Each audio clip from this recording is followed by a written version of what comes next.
Welcome to Practically Political. Happy New Year, everyone. I'm Dave Spencer. And I'm Carrie Sheffield. Happy New Year. Let's get right to it, Dave. No rest for the weary. So there was a new study out a few weeks ago from Axios, the media company with Generation Lab, and they found that young Democrats are far more likely to despise the other party than young Republicans. I also found some similar research from trends against Republicans, that Democrats are far more intolerant of Republicans, according to the Cato Institute by a PhD researcher from UCLA. She found the same thing. And then we've also seen hostility toward conservatives at college campuses nationwide. So I just want to get your thoughts on this, because I know the left always claims that our democracy is under attack, but the word democracy, its root is called demos, and demos means people. So if millions of liberals refuse to speak with and feel concern for millions of conservative people, even though the liberals claim to be enlightened and tolerant, who is the actual threat to democracy? Well, I'm glad you brought that up, because to me, this is another false equivalency. What I mean by that is, yes, I have seen surveys where slightly more, I think it was 45 to 41% of Democrats hate Republicans and Republicans hate Democrats. And yes, you have intolerance on college campus and wokeness and all that, but it's a small pittance, okay? It's one thing to complain about your opponents, to say you hate them, to verbally say, the election wasn't legitimate, all this stuff. It's another to actually try to overturn a free and fair election and send a mob on the Capitol to basically overthrow the US government. And so, yes, talk is bad. But again, the equivalency I use, Hillary Clinton said, that she told Joe Biden, don't accept the election. Well, Hillary Clinton conceded the night of the election to Trump.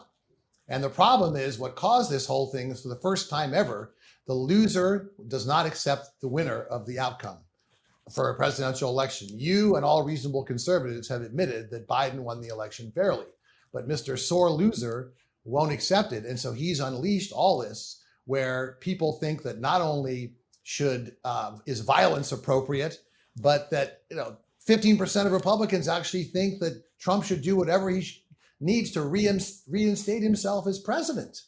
So, and again, AOC is way out there, but she's not calling her colleagues communists. Rashida Tlaib is dreadful, but she's not posting pictures of her colleagues being murdered. So again, I think it's a false equivalency, but your response?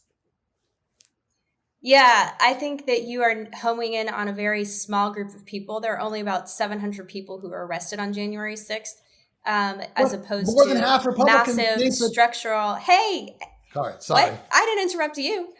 True. I'm just saying the actions of a few violent, terrible people on January 6th does not speak for massive structural intolerance. And this goes beyond just, I don't like them. This is what these studies found, were things like, I will not work for someone. I will not be friends with them. I will not shop at their business. So we're talking about real impact on real people's lives across an entire country, as opposed to a few wackadoodles on January 6th who didn't actually, so the word insurrection is technically incorrect, because they didn't have any sort of military plan to throw over the government. I mean, everything they did was heinous and horrible, and it was just an incredibly dark day. And I know we're coming up on the anniversary here right now, so we're talking about it, and I think it's important to talk about it and to not shy away from how evil it was. But at the same time, I think, to put it in perspective, the fact that the U.S. Constitution does say that the state legislatures are the ones who have control over the elections. It is not the state election boards. It is not unelected bureaucrats. It is the state legislatures. So a lot of people were very angry that a lot of these court cases were dismissed on standing, not on the merit. And so that's why a lot of people were frustrated, because they had very legitimate questions. And so I think to lump people who have legitimate questions with a few very illegitimate marauders is a disservice. And again, it's a red herring away from the massive systemic problems we have of intolerance by the left. Well, again, we've already debated January 6th and what it was, so we're not going to rehash that. We don't have the time, but I'll simply say again, there's a difference between saying that you hate someone. There's a difference between refusing to talk to them.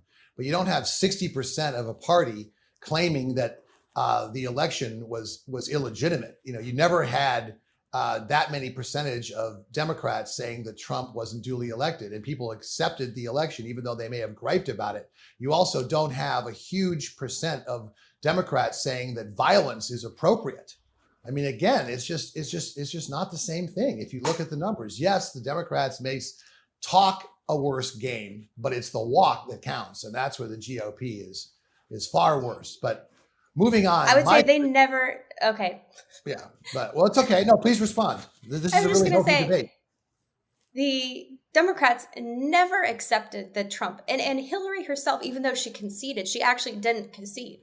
The entire time Trump was in office, there was millions of dollars of taxpayer money spent to prove a false narrative to say that Trump won because of Russian collusion and Russian interference. So no, I disagree with you in saying that Democrats accept and that they are pro-democracy and that they don't want to overthrow the election, because they absolutely did. They fundamentally tried to say that Donald Trump was at the behest of the Russian government. And I got news.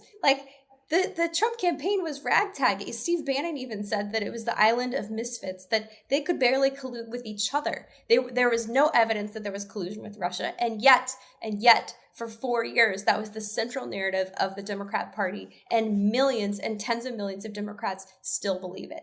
Well, again, Paul Manafort was, look at the company that people keep. Paul Manafort was giving polling data. Okay. Was there an exaggeration about Russia? Yes. Was it a hoax? Absolutely not. And that's why the debates we've had about Putin always come down to one irrefutable argument on my side. Why, if Trump was so bad for Russia, why was Putin pulling for him? Why did Putin do all he could? And maybe the Democrats blew it out of proportion, but he did a lot to help Trump win the election, and he was well served when he did it. But back to your point is, again, that's all what you're talking about is all talk. Having hearings is one thing. Having 125 members of your party vote to not certify an election, that's another thing. Again, it's the talk versus the walk. But I think we'll just have to agree to disagree on that one.